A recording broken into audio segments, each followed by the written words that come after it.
ইরানের সঙ্গে হয় সমঝোতা, নয়তো আবারও মিডনাইট হ্যামারের মতো সামরিক অভিযান চালানো হবে বলে হুমকি দিয়েছেন মার্কিন প্রেসিডেন্ট ডোনাল্ড ট্রাম্প। শুক্রবার হোয়াইট হাউসে সাংবাদিকদের সঙ্গে মতবিনিময়কালে এই হুমকি দেন তিনি। সাংবাদিকদের এক প্রশ্নের উত্তরে ট্রাম্প বলেন, তিনি আশা করছেন সামনের মাসের মধ্যেই যুক্তরাষ্ট্রের সঙ্গে একটি চুক্তিতে পৌঁছাবে ইরান।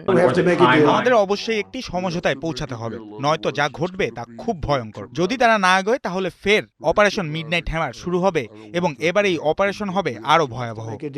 এর আগে ওয়াশিংটনে ট্রাম্পের সঙ্গে বৈঠক শেষে ইসরায়েলের প্রধানমন্ত্রী বেনিয়ামিন নেতানিয়াহু বলেন, তিনি আশা করছেন ইরান চুক্তিতে রাজি হয় এবং সামরিক পদক্ষেপ নেওয়ার প্রয়োজন না হয় এমন পরিস্থিতি তৈরি করছেন ট্রাম্প।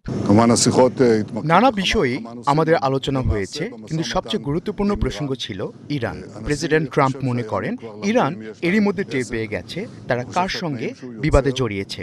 তিনি আমার মতামত জানতে চেয়েছেন।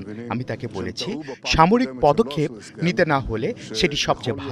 যদি ইরানের সঙ্গে চুক্তি করতেই হয় তাহলে সেটি যেন ইসরায়েলের স্বার্থের কথা মাথায় রেখেই তৈরি করা হয়।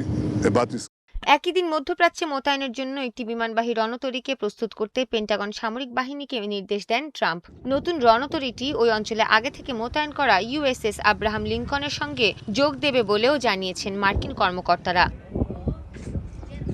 এদিকে যুক্তরাষ্ট্রের সঙ্গে পরমাণু চুক্তি নিয়ে পরবর্তী আলোচনার দিন ঠিক করতে ওয়াশিংটন ও তেহরানের প্রতিনিধিরা যোগাযোগ করছেন বলে জানিয়েছেন ইরানের এক শীর্ষ নিরাপত্তা কর্মকর্তা। তবে এখনো দিন তারিখ ঠিক না হলেও আগামী বৈঠকও ওমানের রাজধানী মাস্কটেই হতে পারে বলেও জানান তিনি। সৃষ্টি ঘটক, ৭১।